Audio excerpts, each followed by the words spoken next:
तो हेलो बच्चों, कैसे हो आप लोग। आई होप सब बढ़िया होगा, सब अच्छे चल रहा होगा, आप अच्छे से पढ़ाई कर रहे होंगे। 9th क्लास का हमें मालूम है मोशन चैप्टर चल रहा है और मोशन चैप्टर में दो एक चीज़ें रह गई हैं छोटी छोटी। ठीक है। जैसे पिछली क्लास जो हमने ली थी उस क्लास में हमने इक्वेशंस ऑफ मोशन की डेरिवेशन पढ़ी थी। वो जो हमने derivation of equation of motion पढ़ी थी वो हमारी वो थ्योरेटिकल मेथड था। ठीक है, थ्योरेटिकल मेथड था। लेकिन आज हम जो पढ़ेंगे वो हम पढ़ेंगे equations of motion by graphical method to drive equation of motion by graphical method. तो उसमें हमने थ्योरी यूज की थी, है ना। हमने फॉर्मूला यूज किया था। किसका यूज किया था? पहले इक्वेशन को सॉल्व करने के लिए हमने एक्सलेशन का फॉर्मूला यूज किया था। फिर हमने distance is equal to speed into time use किया था। आज जो हम यूज करेंगे वो ग्राफिकल मेथड यूज करेंगे, यानी कि हम ग्राफ से अपनी जो इक्वेशंस हैं उनको क्या करेंगे, ड्राइव करने की कोशिश करेंगे। ठीक है। जैसे सबसे पहले हमें मालूम है फर्स्ट इक्वेशन ऑफ मोशन क्या होती है, पता ही है। v is equal to you plus A T. हमें इसको प्रूफ करना है ग्राफ की हेल्प से। तो इसमें हम क्या करेंगे, एक ग्राफ लेंगे।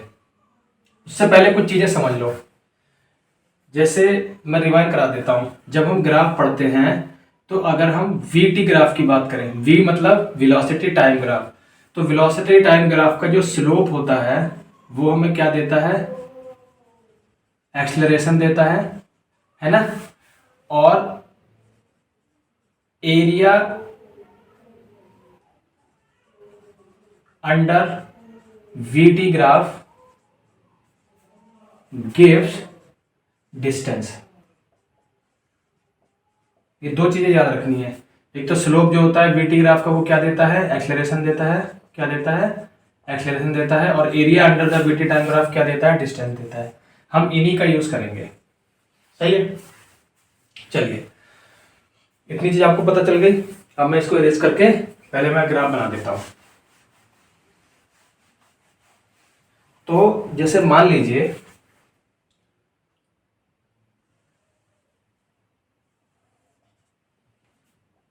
ये एक्स एक्सिस है, पता ही है। ये वाई एक्सिस है, पता ही है। एक्स एक्सिस पे हमने किसको लिया है, टाइम को लिया है। और वाई एक्सिस पे हमने किसको लिया है, वेलोसिटी को लिया है।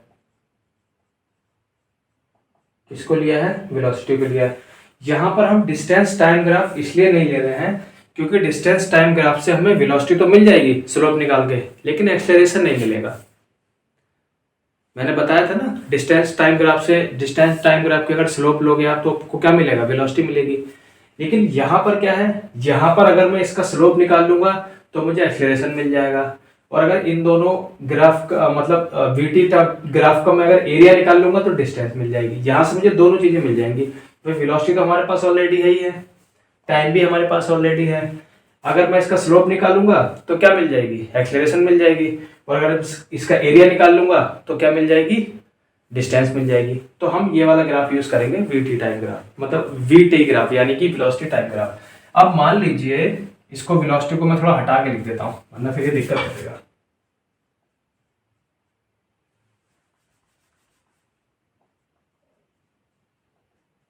ठीक, ये वेलोसिटी है और ये टाइम है।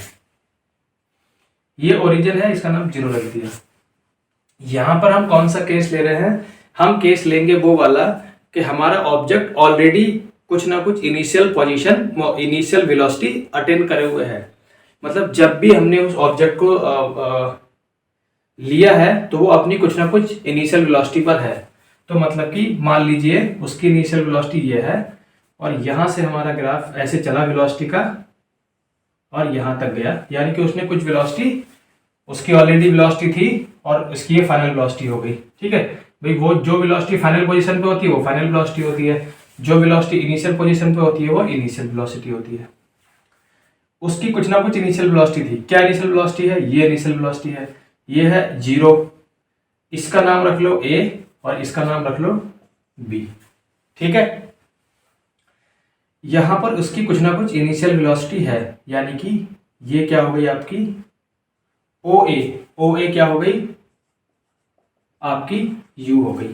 ठीक है, उसके बाद में हम क्या करेंगे, इससे इस पर एक बनाओ परपेंडिकुलर,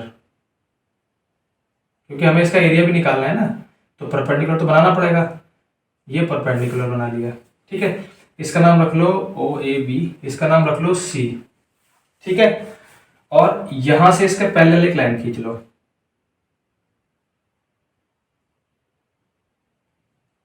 इसका नाम रख लो D। सही है, हमारे पास OA हो गया, हमारे पास CD हो गया, हमारे पास BD हो गया, हमारे पास OC हो गया।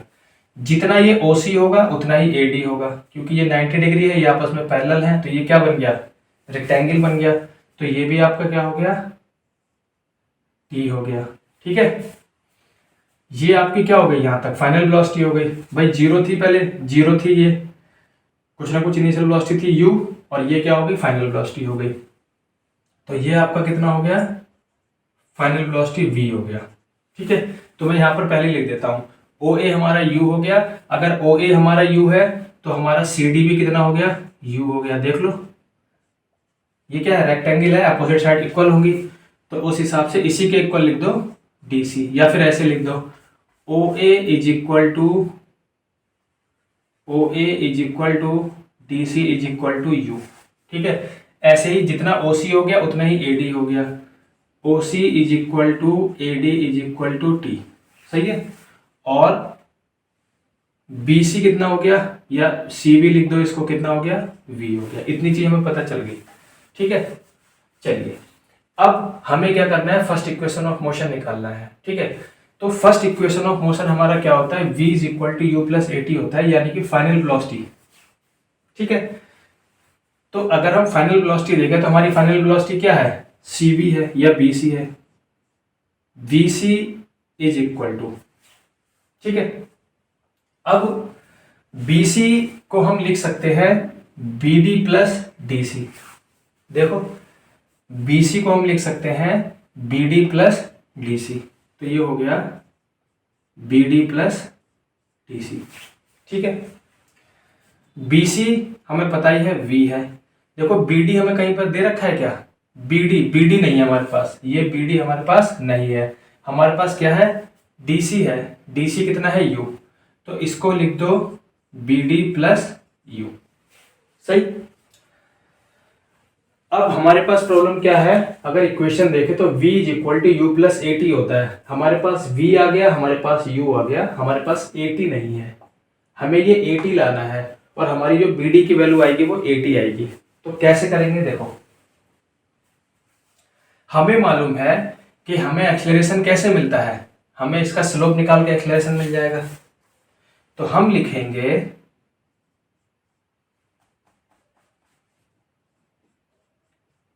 Slope of graph is equal to, क्या बताया था मैंने, स्लोप मैंने बताया था परपेंडिकुलर अपॉन बेस। परपेंडिकुलर कितना है, BD, और बेस कितना है, AD। स्लोप ऑफ ग्राफ, अगर VT ग्राफ की बात करें तो VT ग्राफ हमें क्या देता है, एक्सेलरेशन। तो लिखेंगे we know that slope of VT graph gives us acceleration. तो अब हम क्या करेंगे, स्लोप ऑफ ग्राफ की जगह क्या लिख देंगे, acceleration is equal to BD हमें नहीं पता, AD हमें मालूम है, AD कितना है, टाइम के इक्वल है, क्योंकि OC टाइम के इक्वल है, तो ये भी टाइम के इक्वल होगा, तो यहां पर लिख दिया टाइम। ठीक है, ये समझ में आ गई बात। अब एक्सेलरेशन की जगह पर हम लिख सकते हैं A, तो A is equal to BD upon T हो गया। सही है, अब आगे आ जाओ, अगर मैं इस T का A में मल्टीप्लाई कर दूं तो ये हो जाएगा AT is equal to BD। ठीक है, इसको आप इक्वेशन 1 लिख लीजिए और इसको आप इक्वेशन 2 लिख लो, क्योंकि हमें BD की वैल्यू चाहिए थी और BD की वैल्यू आ गई 80। अब लिखो फ्रॉम इक्वेशन 1 एंड 2। अब जब BD की जगह आप यहां पर 80 रख दोगे तो क्या हो जाएगा, V is equal to U plus 80। ये आपका क्या हो गया, फर्स्ट इक्वेशन ऑफ मोशन हो गया। देखो आ गया, बहुत सिंपल है, समझ में आ गया होगा। ठीक है, कुछ नहीं, पहले हमें अपना ग्राफ बनाना है। ग्राफ हमारा कुछ ना कुछ इनिशियल पोजीशन, उसकी बार इनिशियल वेलोसिटी कुछ ना कुछ थी, तो हमने इसको u ले लिया। अगर ये u हो गया तो यहाँ तक u हो गया। ये हमारा टाइम था, उसने कुछ वेलोसिटी अटेन करी, फाइनल वेलोसिटी ये हो गई, तो यहाँ से यहाँ तक हमारी v हो गई। ये हमारा टाइम उसने लिया, ये t हो गया, तो ये भी t हो गया। आपको शुरू कहाँ से करना है, आपको vc से शुरू करना है। bc is equal to bd plus cd, बस। उसके बाद ये आपको सॉल्व कर देना आ जाएगा। ठीक है, आई होप आपको ये समझ में आ गया होगा। मैं इसको इरेज कर देता हूं, आप इसको पॉज करके लिख लीजिए पूरी इक्वेशन को। ठीक है, यही आपकी क्या है, यहां पर आप चाहे लिख दीजिए फर्स्ट इक्वेशन ऑफ मोशन। ठीक है, समझ में आ गई होगी। इसको आप लिख लीजिए, मैं इसको इरेज कर रहा हूं। अब आते हैं सेकेंड इक्वेशन ऑफ मोशन, जो कि होती है S is equal to ut plus 1/2 AT square. अभी मैंने बताया था कि अगर आप एरिया अंडर VT ग्राफ लेंगे तो आपको क्या मिलेगी, डिस्टेंस मिलेगी, है ना। ये मैंने बताया था। देखो हमें डिस्टेंस ही तो चाहिए, चाहिए कि नहीं चाहिए, डिस्टेंस चाहिए। ठीक है, तो अब हम इसमें क्या करेंगे, हम अपने ग्राफ का एरिया निकालेंगे। ग्राफ हमारा क्या है, ग्राफ हमारा यही तो है, तो इसके अंडर जो एरिया आएगा वो यही तो आएगा।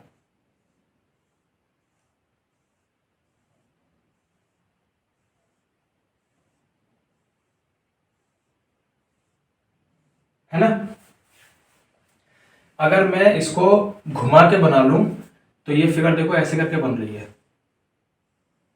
ना। इसको घुमा दिया तो अगर मैं इसको घुमाऊंगा तो आपका ये A है, ये B हो जाएगा, ये C हो जाएगा, ये O हो जाएगा। देख लो OABC, OABC, है ना, हो गया। अब ये वाली लाइन में AD को मिला दूंगा, अगर ये AD हो गई तो हमें इसी का तो एरिया निकालना है। अब देखो बच्चों के मन में दोनों चीजें आ रही होंगी। एक स्टूडेंट ये कह रहा होगा कि सर इसमें एक ये ट्रायंगल है और एक ये रेक्टेंगल है। ठीक है, आप ट्रायंगल का एरिया निकालो प्लस रेक्टेंगल का एरिया निकालो और दोनों को ऐड करना है, तो हमारे पास इसका पूरे का एरिया आ जाएगा। दूसरा स्टूडेंट ये कह रहा है कि सर ये तो एक ट्रेपेजियम है। क्या है, ट्रेपेजियम है, तो आप ट्रेपेजियम के एरिया निकाल लो तो इस ट्रेपेजियम का एरिया आ जाएगा। दोनों ही बातें सही हैं। ठीक है, जब हम सेकंड इक्वेशन ऑफ मोशन को सॉल्व करते हैं तो ये देखो 1/2 आता है, और इन दोनों में ऐसी कौन सी फिगर है जिसके एरिया में 1/2 आएगा। अगर मैं अलग अलग देखूं तो किसके एरिया में आएगा, ट्रायंगल के एरिया में आ जाएगा, है ना। तो जब हम second equation of motion find करेंगे तो हम क्या करेंगे, ट्रायंगल का और रेक्टेंगल का दोनों का एरिया अलग अलग फाइंड करके क्या कर देंगे, ऐड कर देंगे। तो हम लिखेंगे वी नो दैट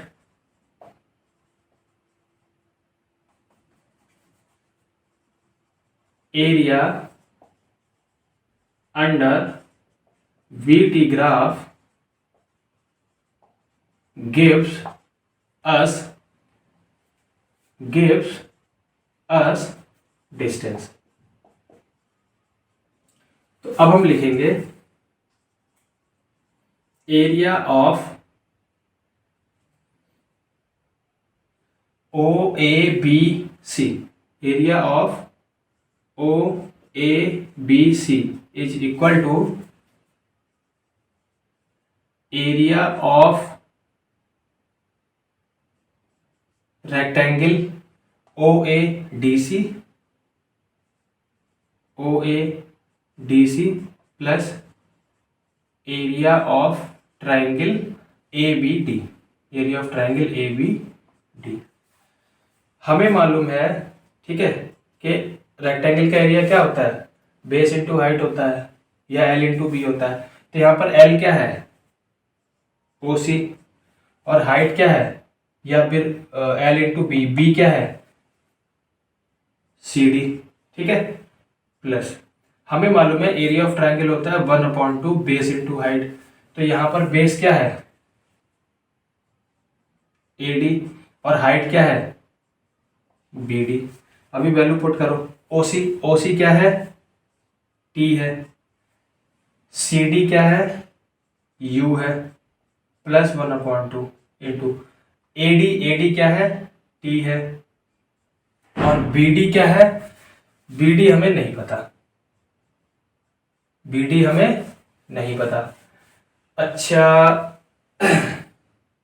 अरे बी डी क्या है, बी डी, बी डी आपका क्या है, बी डी है आपका v माइनस यू, क्या है, v में से जब u माइनस करेंगे, भाई देखो यहां देखो ध्यान से, जब इस पूरी साइड में से, जब इस पूरी साइड में से ये वाली साइड माइनस कर देंगे तो हमारे पास ये तो बचेगी इतनी, इसी का नाम क्या है, बी डी है ना। तो यहां पर हमने क्या लिख दिया, v माइनस यू, क्या लिख दिया, v माइनस यू। अब ये हो जाएगा U T plus 1/2 v minus you, v minus you क्या होगा, v माइनस यू, अब हमें पता है v is equal to you plus A T होता है, तो v माइनस यू क्या हो जाएगा, ए टी हो जाएगा। आप चाहते हो इस इक्वेशन को यहाँ पर लिख दीजिए, कोई दिक्कत ही नहीं है। तो इसकी वैल्यू क्या आ गई, into T into A T, तो ये हो गया U T plus 1/2 A T square, ये आपका क्या हो गया, एच हो गया। यही आपका क्या है, सेकेंड इक्वेशन ऑफ मोशन, ठीक है। ये समझ में आ गया, बहुत सिंपल था, कुछ नहीं था इसमें, ठीक है। आप इसको लिख लीजिए, मैं इसको इरेज कर देता हूं। अब हम देखते हैं थर्ड इक्वेशन ऑफ मोशन, जो कि है v square is equal to U square plus 2as। अब देखो यहाँ पर भी s आ रहा है कि नहीं आ रहा है s, तो आप फिर से क्या करेंगे, मैंने पहले ही बता दिया कि जब आप दोनों फिगर का अलग अलग एरिया निकाल के ऐड करोगे तो आपको क्या मिलेगा, सेकंड इक्वेशन ऑफ मोशन मिलेगा। अगर आप इस पूरे ट्रापेजियम का एरिया एक बार में निकालोगे तो थर्ड इक्वेशन ऑफ मोशन मिलेगा। फिर लिखो, आप वही लिखोगे, फिर से वही कहानी, एरिया अंडर वी, एरिया नहीं, हाँ sorry area under B T graph gives us distance, gives us distance, ठीक है। तो फिर लगा दो, area of trapezium O A B C is equal to, area of trapezium क्या होता है, मैंने बताया था, एरिया ऑफ ट्रापेजियम होता है 1/2 sum of parallel sides into height. कहीं कहीं पे हाइट लिखा होगा, कहीं कहीं पे डिस्टेंस बिटवीन देम लिखा होगा। कैसे, जैसे मान लो हमारे ट्रापेजियम है, इसी वाले की बात कर रहा हूँ, ठीक है। ये आपका ए है, ये आपका बी है, ये आपका सी है और ये आपका ओ है। हमने इसको घुमा लिया है अपने कन्वीनियंस के लिए, जिससे कि हमें साफ साफ दिखाई दे। मैं ए से डी को मिला देता हूँ, यानी कि मैं परपेंडिकुलर आया, ये डी हो गया, ठीक है। तो मैंने बताया कि area of trapezium is equal to sum of parallel side. तो पैरेलल साइड कौन सी है? ये वाली साइड, और ये वाली साइड क्या है? पैरेलल है। और इसकी हाइट क्या है? ये है, यही इसकी हाइट है। या फिर जो पैरेलल साइड है उनके बीच की डिस्टेंस भी तो यही है, परपेंडिकुलर डिस्टेंस है ना। तो परपेंडिकुलर डिस्टेंस बिटवीन देम भी कहीं कहीं पर लिखा होता है। ठीक है, तो अब मैं लगा देता हूं, इसको देखो ध्यान से। 1/2 sum of parallel side, parallel side कौन सी है? O A plus C D into इनके बीच का डिस्टेंस क्या है? A D. ठीक है, अब मैं इसको हटा दे रहा हूं, ठीक है, नहीं तो हौच पौच हो जाएगी तो प्रॉब्लम होगी। अब 1/2 ओ ए कितना है? u प्लस सी डी कितना है? ये सी डी कहां से ले लिया मैंने?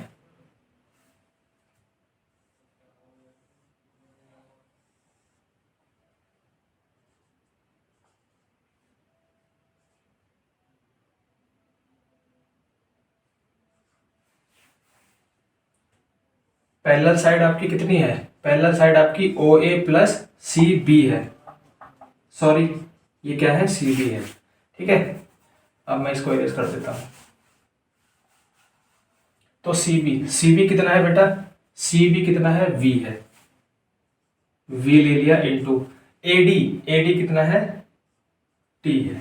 ठीक है, लेकिन हमारा जो थर्ड इक्वेशन ऑफ मोशन होता है इसमें टी का तो टर्म ही नहीं होता।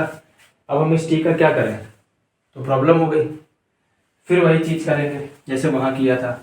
हमें पता है v is equal to you plus A T होता है, v minus u upon a is equal to t आ गया। यानी कि हम t की जगह क्या रख देंगे? v माइनस यू अपॉन ए। वहां पर हमने a रखा था, क्या रखा था? v minus u upon T second वाली इक्वेशन में। यहां पर हमने t रख दिया, कितना हो जाएगा? तो इस t को हटा के हम क्या लिख देंगे? v माइनस यू अपॉन ए। सही है, ये वहां पर अपना रीजन आपको लिखना पड़ता है, रीजन आप लिख देना वहां पर। अब यहां पर ध्यान से देखो बेटा, ये हो गया 1/2। मैं इस a को यहां ले लेता हूं क्योंकि a तो मल्टीप्लाई में बाहर आ जाएगा। यहां देखो, ये है u प्लस बी और ये है v माइनस यू। तो अगर मैं इसको लिख दूं v plus U into V minus U, तो ये क्या बन जाएगा? ये बन जाएगा a minus B into A plus B is equal to A square minus B square. तो ये हमारा क्या बन गया? अब मैं इसको ऊपर करता हूं, ठीक है, आप इसको लिख लो जल्दी से, पॉज करके लिख लो, फिर मैं ऊपर वाला इरेज कर रहा हूं।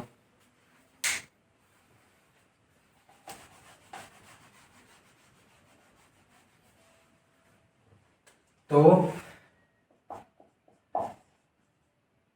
ये आपका हो गया V square minus U square. और एरिया ऑफ ट्रेपेजियम, एरिया हमेशा क्या देगा? ग्राफ का एरिया क्या देगा? हमें डिस्टेंस देगा, यानी कि एस आ गया। ठीक है, इस एस ये हो गया 1/2a। अब एक काम करो, आप इस 2a का यहाँ मल्टीप्लाई कर लो, तो क्या आ जाएगा यहाँ पर? यहाँ पर आ जाएगा 2as is equal to V square minus U square. ठीक है,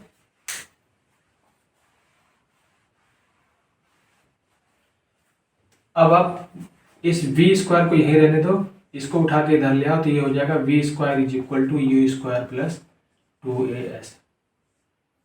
ये आपकी क्या आ गई? थर्ड इक्वेशन ऑफ मोशन आ गई। बस इतना सही है। ठीक है, तो एग्जाम में बच्चे क्या करते हैं? 9th क्लास का जब एग्जाम होता है तो बच्चे करते हैं क्या है? थ्योरेटिकल जो डेरिवेशन है, मतलब कि जो थ्योरी से हम जो ड्राइव करते हैं इक्वेशन ऑफ मोशंस को, बच्चे वो करके चले जाते हैं और एग्जामिनर कभी कभी ये पूछ लेता है। तो देखो, मैंने आपको बहुत सिंपल वे में बता दिया है, कुछ नहीं है, बहुत सिंपल है, आप इसको भी करके जाइएगा। ठीक है, ग्राफिकल रिप्रेजेंटेशन भी आपको आनी चाहिए। तो आपको क्या है, जो इक्वेशन ऑफ मोशन है वो ग्राफिकल मेथड से कैसे ड्राइव करेंगे ये भी आपको आना चाहिए। मैंने आपको तीनों इक्वेशंस ऑफ मोशन ग्राफ के थ्रू ड्राइव करके बता दी। इससे पहले वाली क्लास में मैंने आपको थ्योरेटिकल मेथड से करके बताई थी। अब आई होप आपको दोनों तरीके से करना आ गया होगा। वैसे तो इक्वेशन ऑफ मोशन 4 होती हैं, ठीक है। लेकिन आपके कोर्स में 3 ही है तो आप ये 3 ही याद रखेंगे। जब आप 11वीं क्लास में पहुंचेंगे तब आपको वहां पर 4th इक्वेशन ऑफ मोशन भी मिलेगा। ठीक है, तो बहुत ही सिंपल था, इसमें कुछ नहीं था, क्योंकि मैंने कल आपको बता दिया था कि ग्राफ का जो एरिया होता है वो हमें डिस्टेंस देता है ना, लेकिन मैंने आपको करके नहीं बताया था। आज मैंने वो करके भी बता दिया। इसके कुछ क्वेश्चन भी आएंगे, ग्राफ के क्वेश्चन आएंगे, उसमें हम वही एरिया फाइंड करके हम डिस्टेंस फाइंड कर लेंगे, स्लोप फाइंड करके हम एक्सेलरेशन फाइंड कर लेंगे, और अगर यही ग्राफ हमारा डिस्टेंस और टाइम में होगा तो हम स्लोप फाइंड करके वहाँ उसकी वेलोसिटी फाइंड कर लेंगे। ठीक है, तो आप इनको रिवाइज कीजिए। आई होप आपको अच्छे से समझ में आ गया होगा। आप अच्छे से पढ़ते रहिए। ठीक है, गुड नाइट, शुभ रात्रि, सब खैर।